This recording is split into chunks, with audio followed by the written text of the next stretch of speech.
अब स्तुति करने के लिए देवताओं को वैकुंठ नहीं जाना था। संत कहते तहां वैकुंठ जहां कीर्तन तेरा, आप है श्रद्धा ल्यावे। जहां भगवान के नाम का कीर्तन है वहीं वैकुंठ, और वहीं वैकुंठ नाथ प्रकट है। देवता तो बेचारे भय से संत्रस्त थे, खूब पिटाई हुई थी, अस्त्र शस्त्र कुछ पास में रहे नहीं, यज्ञ आदि बाधित हो गए। देवताओं को शक्ति मिलती कहां से? यज्ञों से ही तो शक्ति मिलती। शक्ति बाधित हो गई, निर्बल दुर्बल असहाय दीनहीन, अब कहीं जा नहीं सकते, कोई साधन नहीं कर सकते, तो बेचारे करते क्या? जहां थे बस वहीं से भगवान को पुकारा। यहां से एक और बड़ा सुंदर सूत्र हाथ आ रहा है। हम भी तो ऐसे ही हैं, सर्व साधन शून्य, तमोगुण से आवृत्त मनचित्त है, सत्व गुणों का सर्वथा अभाव है, साधन करने की सामर्थ्य नहीं है, शास्त्र चिंतन की प्रज्ञा नहीं है, कुछ भी तो नहीं है। तो ऐसी स्थिति में क्या करें? मनमोहना, जहां है वहीं से भगवान को पुकारें। देवताओं ने उस दीनहीन असहाय अवस्था में, उस निर्बल दुर्बल स्थिति में भगवान के अनेक अनेक नामों का उच्चारण करके, भगवान के अनेक अनेक नामों का कीर्तन करके, भगवान की महामहिमा, भगवान की लीला का गान करके बस भगवान को पुकारा। मैं सदा से आपको यही निवेदन करता आया हूं, भगवान को खोजने पर किसी ने भगवान को पाया हो ऐसा एक भी प्रमाण नहीं मिलता कि कोई ढूंढने निकला उसने कहा मुझे मिल गए, ऐसा कोई प्रमाण नहीं मिलता। और किसी ने पुकारा हो भगवान ने उत्तर ना दिया हो, ऐसा भी एक प्रमाण नहीं मिलता। कोई पुकारे तो भगवान उत्तर देते हैं। अभी जो 2 क्षण पहले मैंने आपसे कहा ना, रथ की डोर अर्जुन ने दी श्री कृष्ण के हाथ में, उन्होंने नहीं ली। हां, एक बात पक्की है, आप दोगे तो वो ले लेंगे, आप दोगे तो वो ले लेंगे, संभाल भी लेंगे। नहीं दोगे तो वो तो दृष्टा बने देख रहे हैं, अनंत काल तक के लिए देखते रहेंगे। आप जन्मते रहना, मरते रहना, करते रहना, भरते रहना, वो तो दृष्टा है ही। और समानम वृक्षम परिशस्व जाते, वेद का मंत्र है, द्वा सुपर्णा सयुजा सखायो समानम वृक्षम परिशस्व जाते। सदा संग है, सदा साथ है, देख रहा है। आप डोरी हाथ में दे दो तो वो ले ले। कितने प्रिय हैं पांडव भगवान को, क्यों? क्योंकि भगवान पर पूर्ण रूपेण आश्रित हैं, एक कदम नहीं बढ़ाते। और द्यूत सभा में जाने का निर्णय युधिष्ठिर ने अपने आप ही ले लिया, पूछा ही नहीं भगवान से। अब कोई पूछे कि तुम इतने प्रिय हो, तुम जानते हो कि सभा में क्या होने वाला है, झट आते इनको रोक लेते। बोले नहीं भाई, ये हमारा स्वभाव नहीं है, वो रोकने नहीं आए। महाराज युधिष्ठिर ने पूछना उचित नहीं समझा, उन्होंने बताना उचित नहीं समझा। पूछते तो अवश्य बता देते। बाद में उद्धव जी ने प्रश्न किया था ना भगवान से, क्यों आपने ऐसा होने दिया? इतना अपमान द्रौपदी का हुआ, क्यों होने दिया आपने ऐसा? द्वारिकाधीश मुस्कुराए, बोले अरे उद्धव, एक बार सोचो, पानी भी नहीं पीते थे पांडव मुझसे पूछे बिना, इतना बड़ा निर्णय स्वयं ले लिया। अच्छा, केवल निर्णय ही नहीं लिया, मुझे बता दिया होता, मुझे बताया भी नहीं, मुझसे छिपा कर गए। अगर मुझसे कहकर जाते तो हो सकता है मैं साथ ही चल देता, क्योंकि मैं तो भक्त के सदा संग हूं, सदा सहाय हूं। और फिर चुटकी लेते हुए कहा श्री कृष्ण ने, और एक बार उस स्थिति की कल्पना करो कि दुर्योधन की ओर से शकुनी पासा फेंकता और युधिष्ठिर की ओर से मैं, तो सोचो विजय किसकी होती, कौन जीतता? पर उन्होंने बताया नहीं तो मैंने कुछ कहा नहीं। भगवान का स्वभाव समझिए। आपको एक कदम आगे बढ़ाना पड़ेगा, आपको देनी पड़ेगी अपनी डोर उनके हाथ में। आप आधी दोगे तो वो आधी लेंगे, पूरी दोगे तो पूरी ले लेंगे। प्रातस्मरणीय श्री स्वामी रामसुखदास जी महाराज जी बात कहा करते थे। अच्छा, जब उनका चिंतन परिवर्तित हुआ ना, जब प्रेम और भक्ति की महिमा प्रकाशित हुई, तब उन्होंने कहा भाई कैसे आश्रित हो जाओ भगवान पर। जैसे चिड़िया का बच्चा होता है ना, दाना पास में रखा रहता है, लेकिन वो चिड़िया का बच्चा स्वयं दाना उठाकर अपने मुख में नहीं डालता, उसकी माँ जो है ना वही अपनी चोंच में दाना लेकर अपने बालक के मुख में देती है। अरे इतने आश्रित हो जाओ भगवान पर। जो करावे सोई करना, अपना मन संकल्प रहित हो जाए, निर्विकल्प, कोई संकल्प नहीं, कोई विकल्प नहीं। उत्तरकांड में जब श्री भगवान ने अवधवासियों को उपदेश दिया तो कहा मेरे जन का लक्षण यही होता है, अनारंभ अनिकेत अमानी। बोले वो अपनी ओर से कुछ आरंभ नहीं करता, वो अपनी ओर से कोई कार्य आरंभ करता ही नहीं।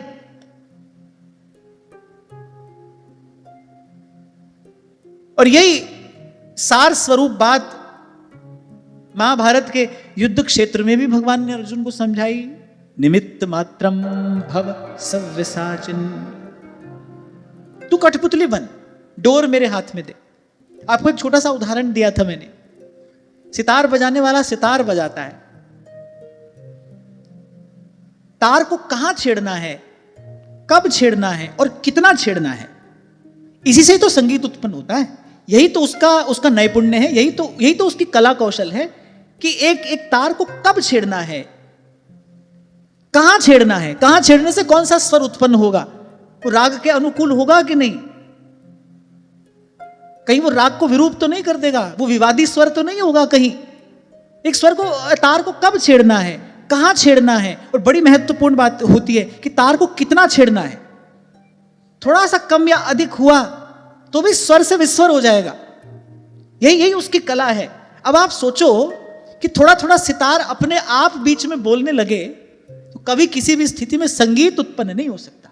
सितार मौन है, तार को कब छेड़ना है, कहां छेड़ना है, कितना छेड़ना है कि नहीं छेड़ना, यह सब बात सितार बजाने वाले के हाथ में है।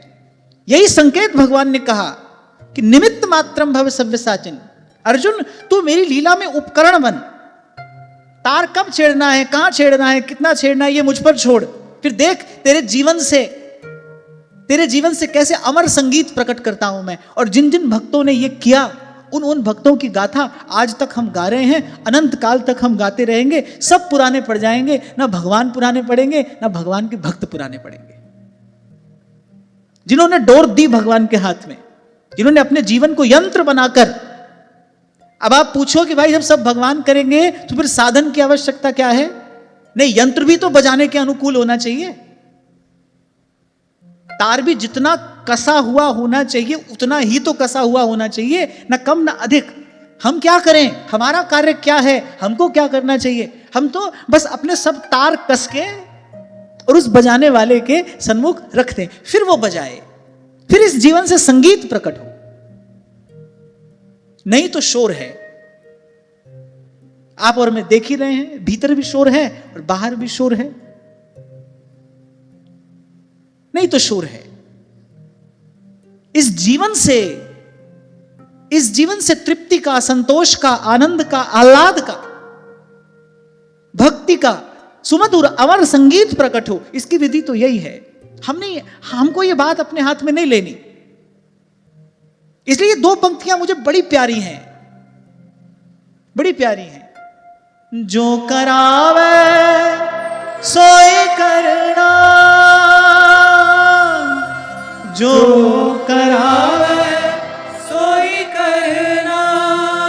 और एक बार ऐसा करके देखो आपके पास कहीं डिप्रेशन, अवसाद, स्ट्रेस, एंग्जाइटी, ये जो बड़ी बड़ी बातें आज सब सुनने को मिलती हैं, देखो आपके पास भी कोई भटकता है कि नहीं भटकता? कोई डिप्रेशन, अवसाद जैसी वस्तु होती ही नहीं है, कोई एंग्जाइटी नहीं है। मैंने आपको शायद बताया था ना, मैंने बहुत साल पहले एक चित्र देखा था, ऐसे बाल कृष्ण लाल मटकी में से माखन निकाल रहे हैं, थोड़ा माखन उनके मुख पे लगा है, थोड़ा उनके हाथ में है, और ऐसे अपनी चंचल चपल चितवन से देखते हुए कह रहे हैं, बोले मैं हूं ना बस। जो करावे सोई करना, जो करावे सोई करना। और मुझे तो लगता है भाई मूर्ख ही होगा कोई उसको कहे भाई तुम्हारा सब काम हम कर देंगे, तुम आराम करो और तुम मत करो। लो, ये तो बड़ी अच्छी बात है। कोई कहे तुमको आराम करो, सब काम हम करेंगे। भगवान तो कह ही रहे, बोले बेटा तू मेरे चरणों की छांव में अब आराम कर। जन्म जन्म से तू भटक रहा है, तेरे पांव जर्जर हैं, मुझे संभालने दे।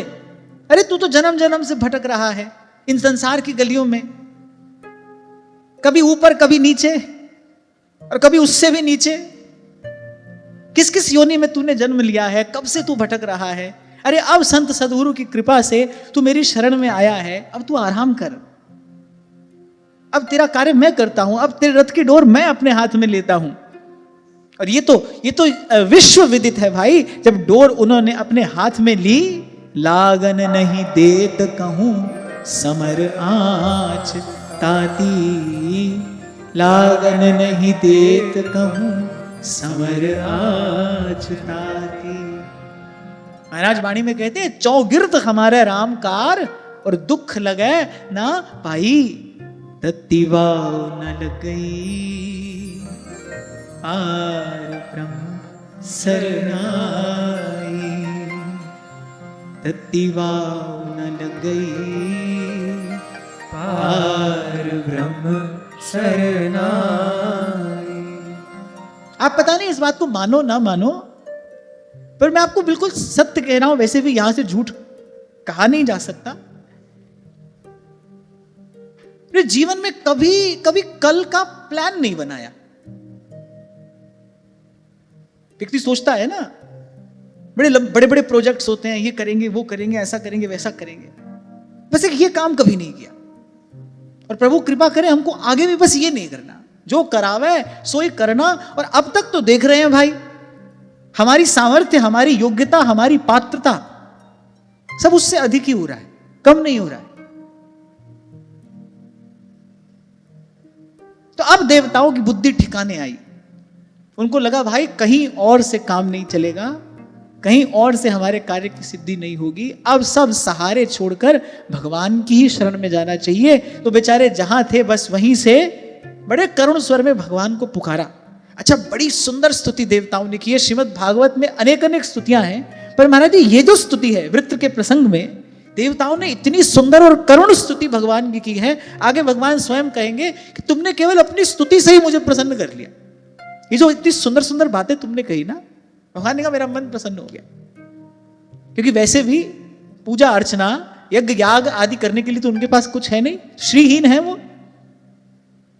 एक प्रकार से देवता भिक्षुक प्राय हो गए हैं, श्रीहीन संपत्तिहीन, बस केवल भगवान की स्तुति की। कृष्ण जिनका नाम है, वृंदावन जिनका धाम है, ऐसे श्री भगवान को बारंबार प्रणाम है, बारंबार प्रणाम। यद्यपि देवस्तुति के ये श्लोक बड़े कठिन हैं, पर बड़े मधुर हैं। वस्तुतः श्रीमद् भागवत कथा नहीं, कथामृत है। तभी भगवान वेदव्यास कहते हैं, पिबन्ति ये भगवत आत्मनः सताम, कथामृतम श्रवण पुटेषु संभृतम, पुनन्ति ते विषय विदूषिताशयम, व्रजन्ति तच्चरण सरोरुहान्तिकम। इसीलिए सुखदेव जी महाराज ने फटकार दिया देवताओं को, जब वो अमृत का कलश लेकर आए कि आप ये ले लो और कथामृत हमको दे दो। सुखदेव जी ने कहा, अरे किसी को तो छोड़ो, या सबसे चतुराई करते डोलोगे? संतों के साथ तो ऐसा मत करो। अरे हम तो बाबा जी लोग हैं, हमारे साथ ये व्यापार करने आए हो? कहां तुम्हारा वो तुच्छ अमृत और कहां ये कथा का अमृत? तुम उसके बदले लेने के लिए आए हो। श्रद्धा पूर्वक आते तो हम तुमको एक सीकर प्रदान कर देते। सुखदेव जी महाराज ने कहा, अगर श्रद्धा भक्ति लेकर आते तो कुछ एक बूंद तुमको दे देते। तुम व्यापार बुद्धि लेकर आए हो, तुम इस कथा के अधिकारी नहीं हो।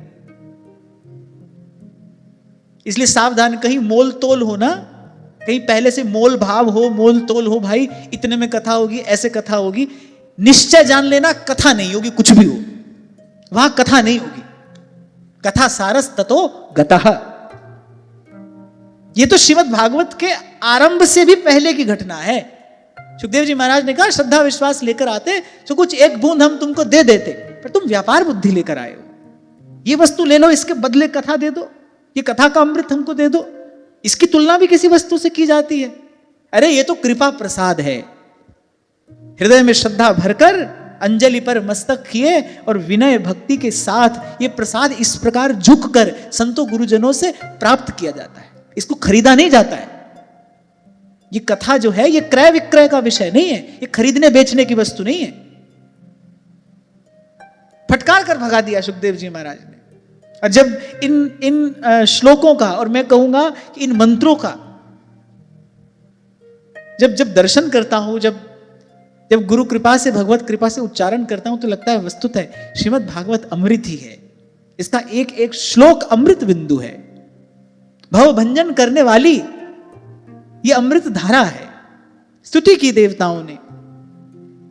ओम नमस्ते स्तु भगवन् नारायण वासुदेव आदि पुरुष महापुरुष महानुभाव परम मंगल परम कल्याण परम कारुणिक केवल जगदाधार लोकैकनाथ सर्वेश्वर लक्ष्मीनाथ परमहंस परिव्राजकैः परमेण आत्मयोग समाधिना परिभावित परिस्फुट पारमहंस धर्मेणोद्घाटित तमः कपाट द्वारे चित्ते पावृत आत्मलोके स्वयं उपलब्ध निज सुखानुभवो भवा। इतनी सुंदर स्तुति देवता कर रहे हैं, कह रहे हे प्रभु, हे नारायण, हे वासुदेव, आप आदि पुरुष महापुरुष, आपकी महिमा असीम है, आप परम मंगलमय परम कल्याण स्वरूप परम दयालु हैं, सारे जगत के आधार हैं। और देवता कह रही है आप अद्वितीय हैं, आपके जैसा कोई और दूसरा नहीं है, आपके जैसे बस आप ही हैं। आपसे कई बार कहा करता हूं ना, भगवान भी चाहे तो एक काम नहीं कर सकते, अपने जैसा दूसरा नहीं बना सकते। मनु शत्रुपा ने कहा आप जैसा पुत्र, अब भगवान ने कहा भाई हमारे जैसा तो हम कहां से लाएंगे, हमको ही आना पड़ेगा, हमारे जैसा दूसरा नहीं हो सकता। अद्वितीय है भगवान, उनके जैसा कोई और नहीं है। और मुझे लगता है कि अगर विशेष शब्द किसी के लिए प्रयोग किया जाना चाहिए तो केवल भगवान के लिए प्रयोग किया जाना चाहिए, बाकी सब साधारण है। जन्मने मरने वाला है, कोई 10-20 बरस में, कोई 10-20 युग में, कोई 10-20 कल्प में, पर जो बणया सो पजड़ा एक दिन, जो कड़या सो टहना, ये बात पक्की है। जो बना है वो बिगड़ेगा, साधारण है सब। सृष्टि भी साधारण है, और सृष्टि बनाने वाला वो जो ब्रह्मा है वो भी इसी श्रेणी में ही तो आते हैं, क्योंकि उनको भी जाना है अपना कार्य पूरा करके। विशेष कौन है? ना उपजय ना बीन से संतन सुखदाई। जो ना उपजय ना बीन से, माने जो ना नष्ट हो, और संतन सुखदाई। इसलिए बाबा मलूकदास जी कह रहे हैं, इसीलिए हमने विशेष वस्तु से प्रीत लगाई है। कहे मलूका जान के मैं प्रीत लगाई। आप अद्वितीय हैं, सारे जगत के स्वामी हैं, सर्वेश्वर हैं, सर्वाधार हैं, सौंदर्य और मृदुलता की अधिष्ठात्री देवी, लक्ष्मी के परम पति हैं, लक्ष्मीनाथ हैं आप, मायापति भी हैं। और जो सबसे सुंदर बात इस श्लोक में देवता कह रहे हैं, अब बड़े ध्यान से सुनना, बोले प्रभु परमहंस परिव्राजक विरक्त महात्मा। परमहंस, एक एक शब्द विचार करते हुए आगे बढ़ेंगे हम, क्योंकि हमको भी कोई शीघ्रता नहीं है। परमहंस कौन होता है? परमहंस, हंस वो होता है जिसको क्षीर नीर का विवेक हो, उसको हंस कहते हैं। परमहंस यानी जो केवल केवल केवल जो सार का भी सार है, केवल उस वस्तु को ग्रहण करने वाला हो। सार का भी सार क्या है? सबका सार कौन है? श्री कृष्ण है, भगवान है। उनका भी सार श्री राधा, श्री राधा, श्री राधा, श्री राधा। हम श्री जी का नाम उच्चारण कर रहे हैं, कोई उनको प्रेम भी कह सकता है, कोई उनको विशुद्ध हित भी कह सकता है, और कोई उनको प्रेम लक्षणा रागानुगा भक्ति भी कह सकता है। ये सार का सार है। तो परमहंस कौन? जो सार का सार ग्रहण करने वाला हो, क्योंकि सार तो हंस ही ग्रहण कर लेता है। परमहंस जो सार का भी सार ग्रहण करे। और सार का सार क्या है? पाई रस भक्ति गूढ़ जुग जुग जग दुर्लभ भव इंद्रादि विधिम बड़ी सूक्ष्म बात है।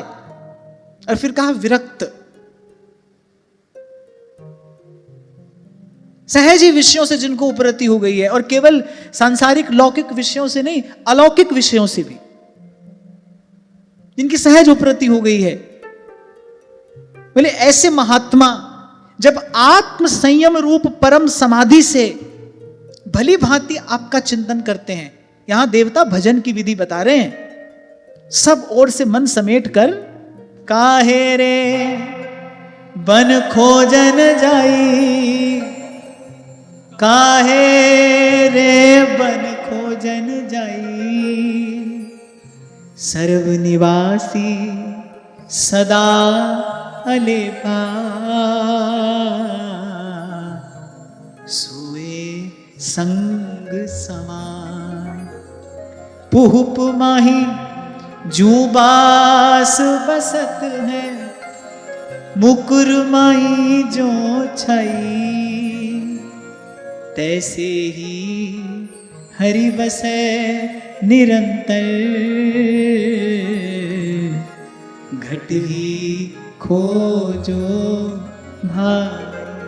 स्वयं गीता में भगवान कह रहे हैं, हृदय से अर्जुन तिष्ठति, कहां रहता हूं मैं, मेरा निवास कहां है, हृदय से अर्जुन तिष्ठति। तो बोले जब आत्म संयम रूप परम समाधि से, एक समाधि वो है जो यम नियम आसन प्राणायाम प्रत्याहार धारणा ध्यान के पश्चात एक योगी प्राप्त करता है, एक समाधि है जो आत्म संयम से प्राप्त की जाती है। आत्म संयम जिसकी चर्चा हम कई बार कई प्रसंगों में कर चुके, कि थोड़ा हमारे जीवन में एकांत और अपरिग्रह आए, मन बहुत बिखरे नहीं, बस मन का बिखरना यही भटकाव है। जितना मन बिखरा होगा उतना मन दुर्बल होगा, उतने आप अपना संकल्प पूरा करने में अपने आप को असमर्थ पाओगे। आपका मन जितना बिखरा होगा, जितनी वस्तुओं में व्यक्तियों में आपका मन बिखरा होगा, उतना आप अपनी संकल्प पूर्ति में अपने आप को असमर्थ पाओगे। और बहुत अधिक मन बिखर गया तो अच्छा संकल्प मन में आएगा ही नहीं, और कम बिखरा तो अच्छा संकल्प तो मन में आएगा, इतना भजन करेंगे लेकिन कर नहीं पाओगे, उसको पूर्ण करने की सामर्थ्य शक्ति नहीं होगी। इस सब के मूल में क्या है, इस सब के मूल में सिमटा हुआ मन। इसीलिए हमारे श्री नागरीदास जी महाराज कहते हैं, भजन एकांत जिन मन समानी। क्यों चयन करते हैं महापुरुष एकांत का, मन सिमटा रहे, मन ना बिखरे, न वस्तु में न व्यक्ति में। तो यहां कहा कि यम नियम आसन प्राणायाम के द्वारा जो समाधि प्राप्त की जाती है वो तो साधारण समाधि है। बोले आत्म संयम रूपी परम समाधि जिसने अपने आप को समेट लिया। आपने कभी देखा हो, अगर आक्रमण होने का भय हो ना, तो कछुआ अपने सारे अंग अपने कवच के भीतर समेट लेता है। बड़ा मोटा होता है उसका, वो कछुए की जो पीठ होती है। तभी तो कच्छप भगवान ने मंदराचल धारण किया, समुद्र मंथन हुआ। बड़ा बड़ा कठोर होता है वो हिस्सा, तो वो अपने भीतर समेट लेता है ताकि किसी भी अनुकूल प्रतिकूल परिस्थिति का बहुत अधिक प्रभाव ना पड़े। और 2 दिन पहले भी आपसे मैंने कहा था, एकांत उसी को कहते हैं। बाहर जो घट रहा है वो आपके मन को दूषित नहीं कर रहा, प्रभावित नहीं कर रहा, बस तब आप एकांत में हैं। राम झरो के बैठ के और सबका मुजरा लेत, जैसी जाकी भावना वैसा ही फल देत, यही एकांत है। ये बात बहुत ध्यान से समझ लेना, अकेले रहने का नाम एकांत नहीं होता, अकेले पड़ जाने का नाम एकांत नहीं है। जब बाहर होने वाली अनुकूल प्रतिकूल परिस्थिति आपको प्रभावित ना करे, जब उसके कारण आपका मन दूषित विकृत विचलित ना हो, तब आप एकांत में हैं, वो एकांत है। तो महापुरुष चयन करते हैं ऐसी स्थिति का, मन सिमटा रहे। श्री स्वामी रामसुखदास जी महाराज जी बात कहा करते थे, भाव से कहा करते थे। बोले भाई यहां जो भी हो रहा है संसार में, यहां जो भी हो रहा है, बोले तुम पंचायती में मत पढ़ो। तुम पंचायती में तब पढ़ो जब तुमको इससे लेना देना हो। तुम कहते हो हमको भगवान का भजन करना है, तुम कहते हो हम तो भगवान की ओर चले हैं। जब भगवान की ओर चले हो, फिर यहां जो हो रहा है उसको होने दो। और दूसरी बात, तुम्हारे करने धरने से यहां कुछ होने वाला है भी नहीं, कभी नहीं हुआ और कभी नहीं होगा। ये तो काल चक्र है भाई, इसका प्रतिकार नहीं किया जा सकता। नारा लगाने वाले नारा लगाते रह जाते हैं, झंडा डंडा उठाने वाले झंडा डंडा उठा के एक कोने से दूसरे कोने की यात्रा कर लेते हैं। काल चक्र अपनी गति से चल रहा है भाई, और वो चलता रहेगा, इसको कोई रोक नहीं सकता। बुद्धिमानी किसमें है? बुद्धिमानी इसी में है, उत्तिष्ठत जागृत प्राप्य वरान निबोधत। जो काम करने आए हो पहले वो काम कर लो, पहले अपनी कार्य सिद्धि करो। हनुमान जी सिखाते हैं ये बात। सोने का मैनाक पर्वत, अमृत के समान फलों से लदे हुए वृक्ष, कितना सुंदर सुरभित वातावरण था। हनुमान जी क्या कह रहे हैं? राम काज कीन्हे बिना मोहे कहां विश्राम। बोले पहले प्रभु का कार्य कराओ, आती बार विश्राम कर लूंगा, अभी तो पहले प्रभु का कार्य करना है। तो पहले जो काम करने आए हो वो कर लो, यहां जो हो रहा है इसको होने दो एक बार। और दूसरी बात मैंने आपको बताई, होता ही रहेगा। आप रोक कर दिखाओ, आप रोक कर दिखाओ। कहीं कहीं बादल फट रहा है, कहीं ज्वालामुखी फट रहा है, कहीं कहीं देश में भयंकर विद्रोह हो रहा है, कहीं एक देश दूसरे देश पर आक्रमण कर रहा है। भगवान की इच्छा से, काल की गति से जो हो रहा है, होकर रहेगा। होनी होके रहे रे विधना, टारे ना ही टरे। तभी सूरदास जी कहते हैं, सूरदास होनी सो होगी, सूरदास होनी सो होगी, मूर्ख सोच करे रे विधना, टारे नाही टरे रे विधना, टारे नाही टरे। आपको कहे कि हाथ पर हाथ धरकर बैठ जाए, ना ना मत बैठो, खूब नाचो कूदो, खून पसीना बहाओ, जो करना हो सो करो। एक बात सुन लो, हाथ पर हाथ धरकर बैठना भी आसान काम नहीं होता। बैठकर देखो, तुम्हारा मन बैठने दे तुमको हाथ पर हाथ धर के।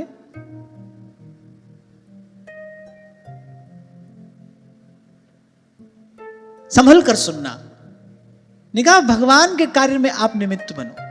प्रभु जो कराए वो आप करो, उसके अतिरिक्त हमको न कुछ सोचना है न करना है। और रही बात इस बाह्य जगत की, तो यहां तो भाई जो काल की गति से हो रहा है, होकर रहेगा।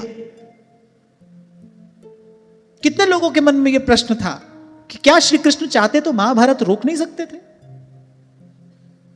कितने लोगों के मन में यह प्रश्न था। आज भी लोग सोचते हैं, अरे वो तो भगवान थे, इतना बड़ा विध्वंस, इतना बड़ा विनाश क्यों हो जाने दिया? एक बार मुझसे किसी ने पूछा, मैंने कहा भाई मेरे पास तो इसका उत्तर नहीं है, भगवान के पास जा पूछ। इसका उत्तर जानने के लिए तो पहले उन्हीं के पास जाना पड़ेगा। बहुत जल्दी हो उत्तर प्राप्त करने के, तो जाओ पूछो। बोले हमको, मैंने कहा मेरे मन में यह प्रश्न है भी नहीं और मुझे यह जानना भी नहीं है। क्यों? क्योंकि भाई काल चक्र है, उसकी अपनी गति है, वो अपनी सर्व कला के साथ सदा सर्वदा सर्वत्र अपनी गति से गतिमान रहता है। बड़े बड़े महापुरुष इस बात को जानकर समझकर एक और होकर जो कार्य करने के लिए आए हैं वो कार्य करते हैं। हमारे महाप्रभु सुधा निधि में ये बात कह रहे हैं, भूता काल गति क्रमेण वलिना हे दैव तुभ्यम नमः। भाई इसको प्रणाम है, इसको नमस्कार है। बहुत बार ऐसा होगा, कितने ऐसे प्रश्न होंगे जिनका उत्तर आपको लाख खोजे नहीं मिलेगा। क्यों हुआ ऐसा? आपको लाख खोजे उत्तर नहीं मिलेगा। फिर महादेव से सीखना, वो युक्ति बताते हैं। बोले सब प्रश्नों का उत्तर क्या है?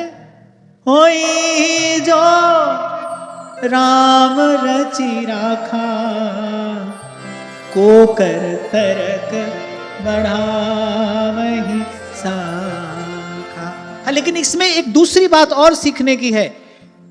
केवल उन्होंने इतना ही नहीं कहा कि हुई ही जो राम रचि राखा, को कर तरक बढ़ावहि साखा। आप सोचो भाई, अब तो कथा में सुन लिया, हुई ही जो राम रचि राखा, को कर तरक बढ़ावहि साखा, तो न करना है न धरना है। उसके बाद एक और बात कही है, उसको याद रखना।